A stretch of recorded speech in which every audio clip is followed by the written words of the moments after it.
Okay, so we're just gonna jump right into it. We all wanna know, how did you get started in the content creation space? Wow, it's been a journey, and I think everyone can relate to being an entrepreneur that it's been 9 years in the making for me, and I started in mortgage. And when the mortgage bubble burst, I lost my home. My husband lost his job. I lost my job, and I got pregnant with twins, and I moved back in with my parents in my 30s. I mean, that was a very low moment, but there was just nowhere else to go but up. And that wasn't the American dream for us. We're first generation immigrants from Vietnam, and my parents wanted me to be a doctor or a lawyer, and here I am moving back with my parents pregnant. So when the girls were 4 years old, we had a garage sale. A lot of things happened in the garage, apparently. We had a garage sale, and I sold all their baby clothes, and I bought an iPhone. And I downloaded Angry Birds and Instagram. And instantly, I saw Instagram for something that no one else did. Like, people were sharing photos of their kids and their vacation and what they were eating.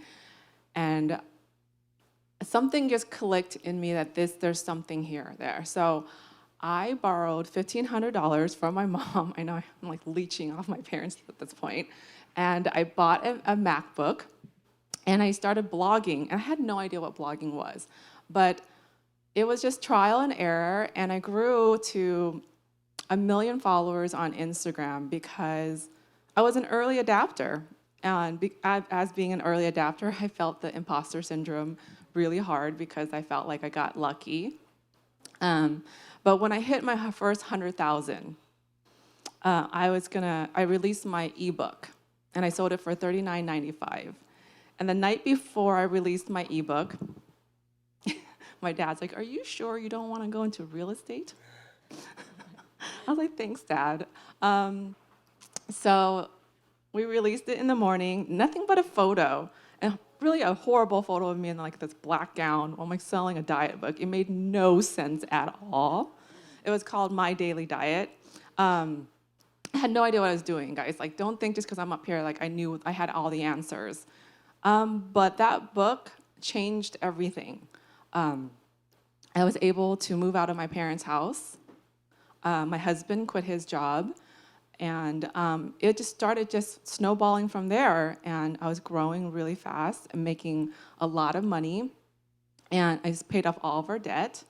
And I eventually, not just from the ebook, but as my career grew, and I was able to buy another house. And then my parents, typical Asian parents, don't really have a retirement plan, but their children.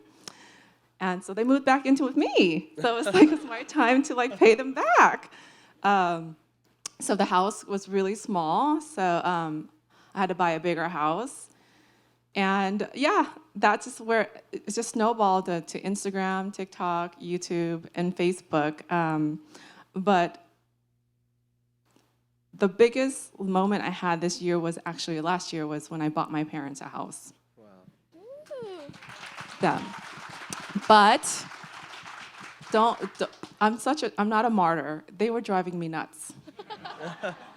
It was either I rent out a studio to work, because I don't know what it is with Asian food that making breakfast had to be 20 different dishes and the sink is really full, and that's my sanctuary.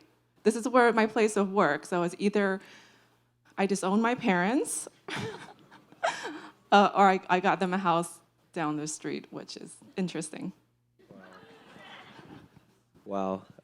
Congratulations on all your successes, right? Being able to buy your parents a house, that's huge. And the part when they're like, "Oh, are you going to real estate?" My parents still talk to me about getting a stable job all the time. But I'm like, "No, I don't want to." But yeah, I'm kind of curious, at what point did you decide to niche down, right? Because I know that a lot of early social media creators are just throwing stuff against the wall, like, what is my niche? What is going to stick? What should I do, right? Mm-hmm. How did you find your niche? You know, this is such an unprecedented moment. Like, I know we're hearing that a lot. And I was like an OG like influencer. 9 years ago, the word influencer didn't exist. I was one of the first people to do an ad on Instagram, Miracle Grow. My followers hated it. They called me a sellout. I mean, like, there's things that I did for money I'm not very proud of. But I thought that I was supposed to niche down, right? And that was something, I was like, oh, find your tribe, niche down. And that wasn't the case. I actually started losing followers from that because I got really comfortable doing the same thing over and over again, right? So I'm like the first influencer who had 1.5 million, like 1.1 million followers and lost 400,000.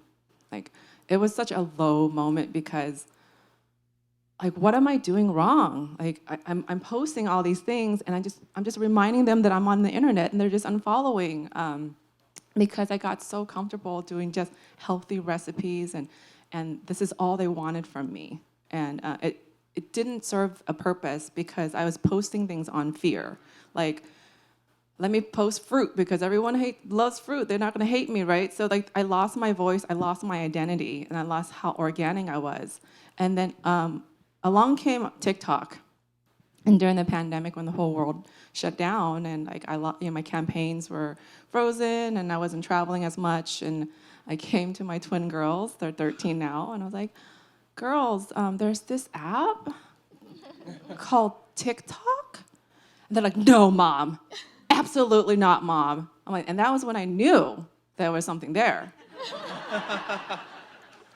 So I downloaded TikTok and I had my daughter Shayna helped me with my first video because I had no idea how to do it. And to have like 20 followers on TikTok and then have a 300,000 view video was like insane to me. And that was when like it all kind of clicked in place. Like, this is a clean slate. No one knows me here. If this video fails, delete it. No one saw it. So I just kept on going and having really fun. I didn't even share it on Instagram. I just wanted to have fun and be myself. And it was spaghetti to the wall. Like, I was just experimenting with a bunch of video types. And I want to tell you guys, just give yourself that 6-month grace to really learn yourself on any app. Trial and error and fail and like learn from those failures. It took me a good 6 months to like, I know what I'm going to do on TikTok. This is it. You know, I was dancing, I was lip syncing, like, what was I thinking, you know? But I finally just woke up, did my hair and makeup, because I wasn't doing that either. I was in my sweatpants. And I was like, you know, you need to look like an influencer. You need to look like someone they want to follow. I had some great lighting. And I filmed this one video, was Chipotle just released their secret guacamole recipe. Let me show you how to make it. And that was it. It was just a little hook. And then it all made sense. And from that on, that video went viral, and it just made sense to like continue on to like great lighting, sound. I know it's so obvious now, but it wasn't obvious then to me. And if you look back in the older videos, they were crappy, and I mean, that chocolate video is not my best work, but it still went very viral because it was just interesting to see how chocolate's made. And that chocolate video is the reason why I'm at 1 million subscribers right now on YouTube. And I just did that this week. So being on TikTok gave me the confidence to move on to another platform because I felt like such an imposter on Instagram.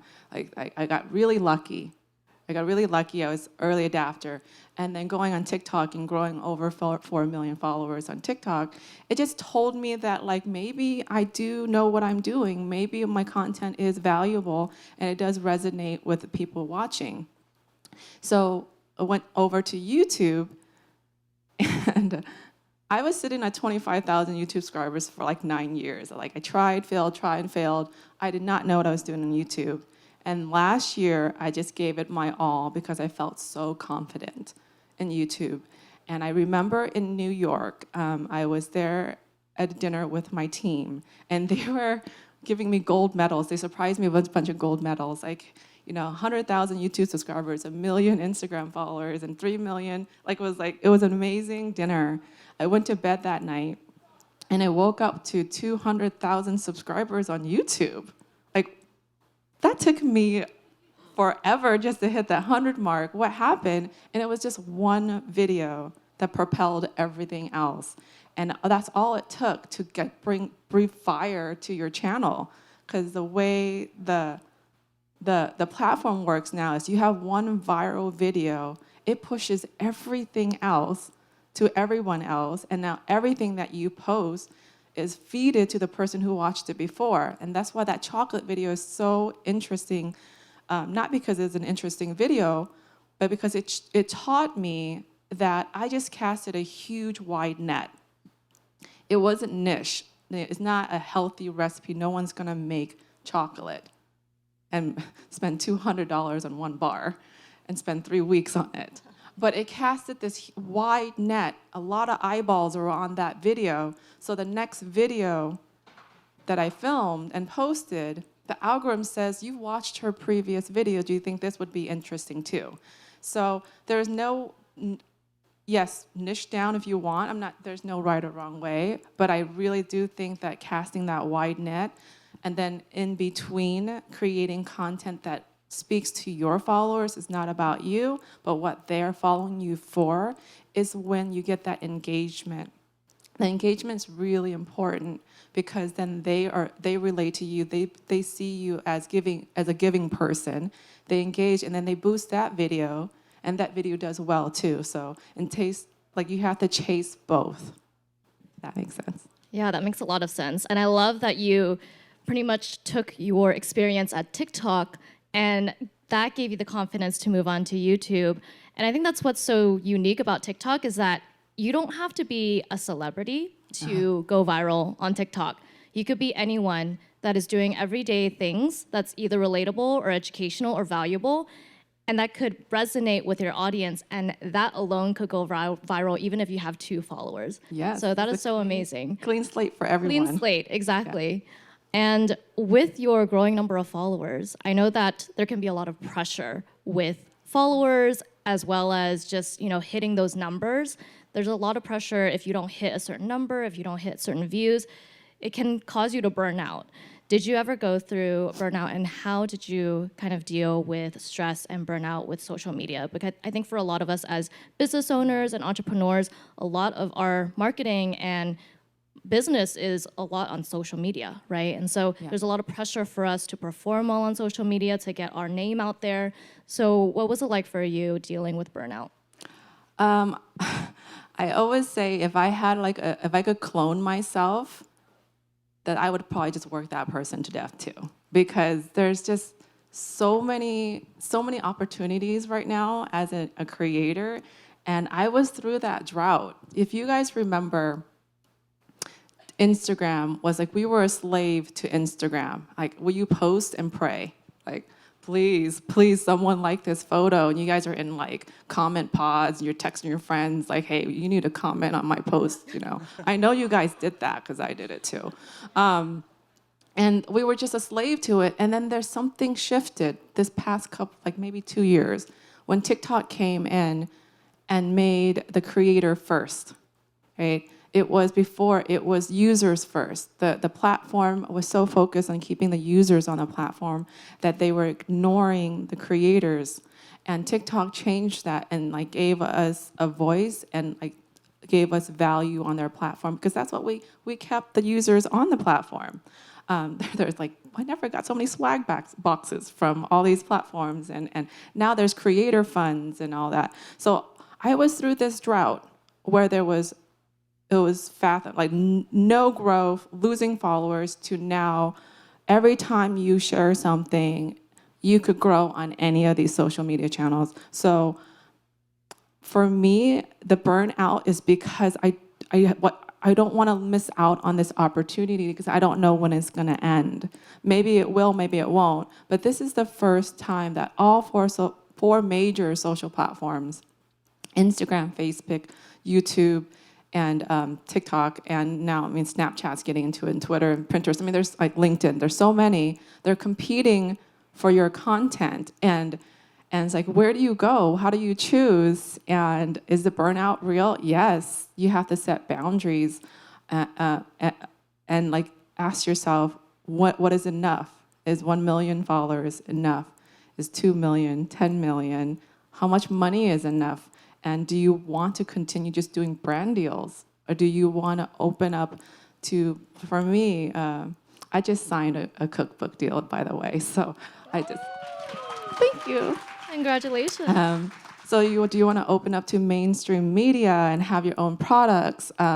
It was something that like, I would check this box and just keep on moving on.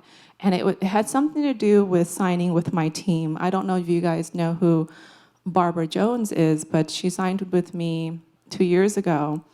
And I asked her, I was like, are you sure you want me? Because she represents the whole Charlie D'Amelio family. And I was like, I'm a nobody. I can't live up to 100 million followers on TikTok. And I always felt like an imposter. So when I signed up with an A-list team, I felt the pressure too to prove myself to them. And so I just kept on adding to this list of like, I need to prove myself. I need to prove myself. And I did burn out. And I lost myself in that. There was a moment where I was in Disney World at a press event, and then I had to leave that media event, go to the hotel room and film with Gordon Ramsay for their TikTok Christmas special. And then I had to fly home and host a live for TikTok. And we done up my whole kitchen, Christmas themed, everything. My twins were elves. And I remember as soon as the live was off, I went to my room, still fully clothed, passed out. In the same position, 8 hours later, I woke up, still in my hair, makeup, everything, because I was so physically exhausted.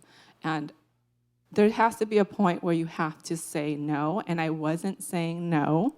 And so I started saying no this year to just things that didn't bring me joy or didn't bring any value to my business. And it's okay if it did, because there's other opportunities. Like I said, there's so much more opportunities. So if you miss out on one, there's gonna be like 10 other ones.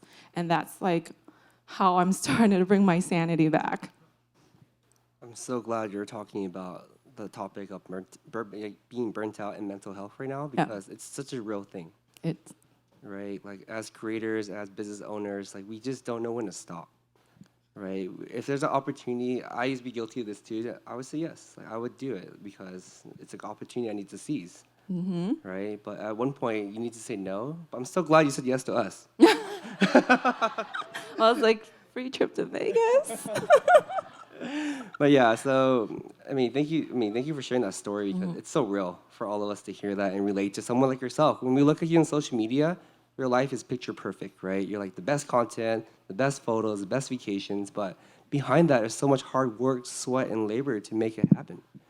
So the other question I want to follow up and ask is, how do you keep yourself moving every day and finding new content to create? And that's such a hard process for anyone, especially content creators. Like, what should I post today? What should I do today, right? So like, how did you overcome your own creative block? I call it like feeding the machine. Like you just have to you feel like you're a slave to it. And the people in the audience, you guys actually are my motivation, because you guys are nipping at my coattails and I don't want to be replaced. I've been working really, really hard, and it took me 9 years to get this point, and literally someone discovers TikTok, makes salmon and rice, and has 10 million followers in a few months. And it's just motivating and intimidating at the same time. So yeah, it motivates me in other ways, because I want to be successful in this space. And I've worked really hard to get here. And I need to continue this path. That's why I could constantly wake up and grind, because so is everyone else. Because everyone else is taking this opportunity, and careers are made overnight because of one viral video. It's amazing to see and inspiring to see, but I'm not single in my 20s. I don't have time to fly to LA to collab with everybody. I gotta fly home today to go to my girls' play.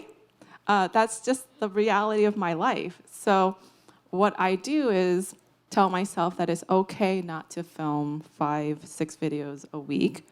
And I'm going to focus on maybe 3 quality videos instead of 6 or 10 or whatever they're pushing out. And they might be growing faster, and it's okay. But like I said, one video can definitely just change everything. So the growth I see on social media now, I've never seen in my 9 years. And the fastest I've grown is actually this year. So I can't imagine next year and the following year, but it's such a great time to be a creator, especially new ones. You guys are like so lucky. You didn't go through the drought like we did. That's why I appreciate it so much more and I work so much harder.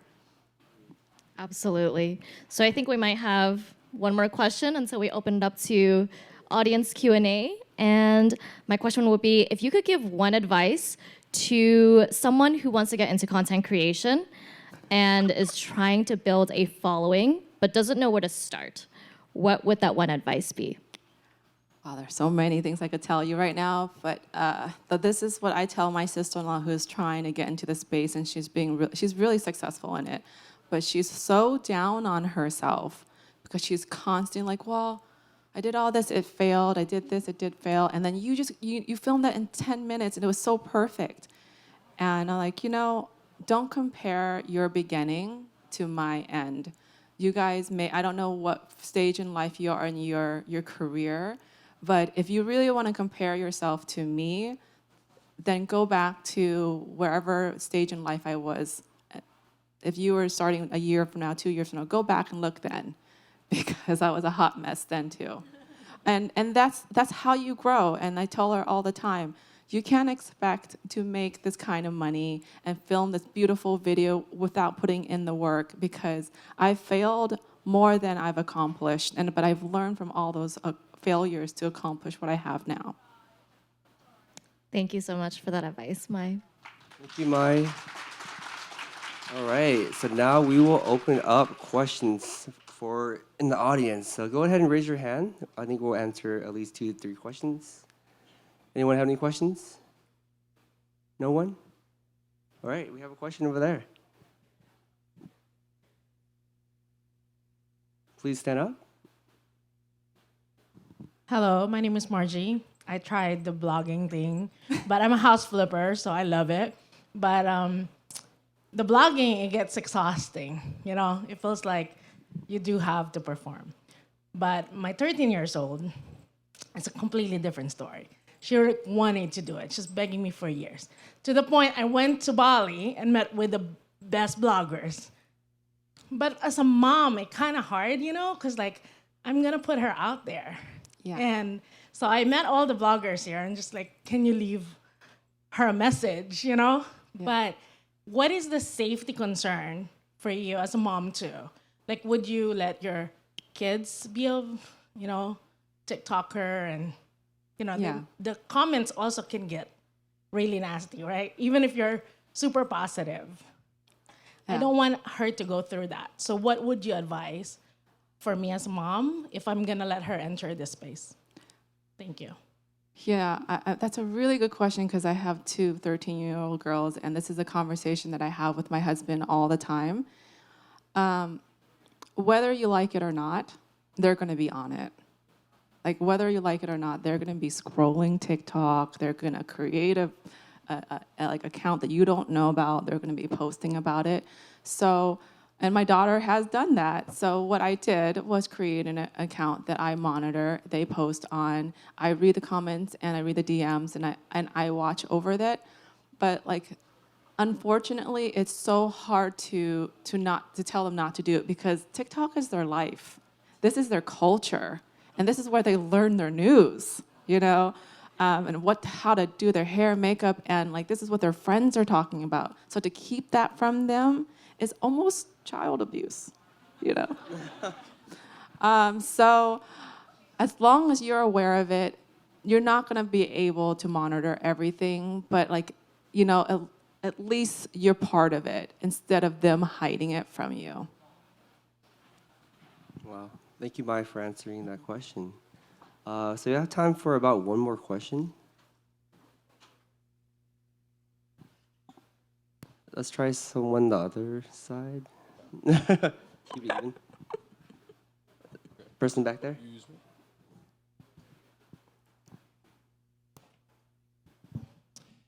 Hey there, I'm Eugene from Chop Chop.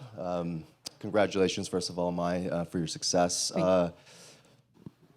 As a CPG brand, I think we inherently understand the value of like personalities and influencers on platforms, and we've always felt like maybe there's an undervaluing of the importance of that. And is there an advice in terms of like brand partnerships, or even beyond just looking at brand partnerships, because those I'm sure it can get tiring as well. Like, Yeah. I love that you've gotten into cookbooks. Like, how do you grow and protect your wealth as you become, as you grow your influence? I love that question because it's something that like there's so many ways to make money on the internet right now that I'm like still like discovering it every day, and there's so much opportunity, right? Before it was just brand partnerships. Before that was all I knew, and now I wanted to tell you guys to just take control back of your content and not have a boss. This is like the only time right now to grow your audience where you control how much money you make with the content you create and how much you produce. That was my main goal with like creating a YouTube channel, because I wanted that power back. And that's my main goal now with creating a Facebook, like growing my Facebook and then jumping into cookbooks and product lines. Because there gets to a certain point where you don't want to answer to anyone, and you don't want to create content that doesn't even fit your page anymore with these brand partnerships. I'm not saying that they're wrong, but if you guys do decide to, you guys are undervaluing yourself as a content creator 100%. Whatever you're charging now, I want you to triple, because you are not only wearing multiple hats. You're a director, you're a videographer, you're an editor, you have your own studio. That alone should be a value. And now they're taking paid usage, and they're using your face and your brand, and they're pushing it out as an ad. There's like so much money that they're making on the back end, and they're just you're undervaluing yourself for. Wow. So I think we have time for one more question. One more question. Who wants to ask a question? All right. I think I saw her over here. Yes, that you. Okay, go. I'm Joyce. There's a mic right there. Thank you. Hi, I'm Joyce, and I've never done a TikTok video or anything on YouTube, and I was curious, what are some tips around how to structure a video so it's really engaging and gets people to do something and reach out? There's no trick to it. You just film your first one and see what happens, right? It's just trial and error. But before you go and film your first TikTok, I advise you to go down the rabbit hole and just consume content. Watch what everyone else is doing, why they're successful in it, and then find the people that you want to be. Find the one who are successful. If you want to be a chef, if you want to be a coach or whatever it is, or a fitness trainer, you go watch them and see all the successes that they're doing, what videos have gone viral and what hasn't. And then you go and you read the comment section. A lot of my viral videos have come from reading my comments and just creating content to the questions that are being asked repeatedly and repeatedly. For example, I was at, again, Disney World for an event, and the whole salmon and rice craze was going on. And I was like, dang, I missed the boat on that one. I did. So I went home 3 weeks later, went through the comments, and I saw the same question: why the ice? Why the ice with the rice? So I started my video with why you need ice with the rice. And that still went crazy viral, even though people already seen the salmon and rice 100 billion times. So watch and read and just see what everyone is asking. So I think that's all the time that we have with Mai. Mai, thank you so so much, much Mai. for such an Thank you. enlightening fireside chat. We're so grateful to have you at the conference today. Thank you. Thank you.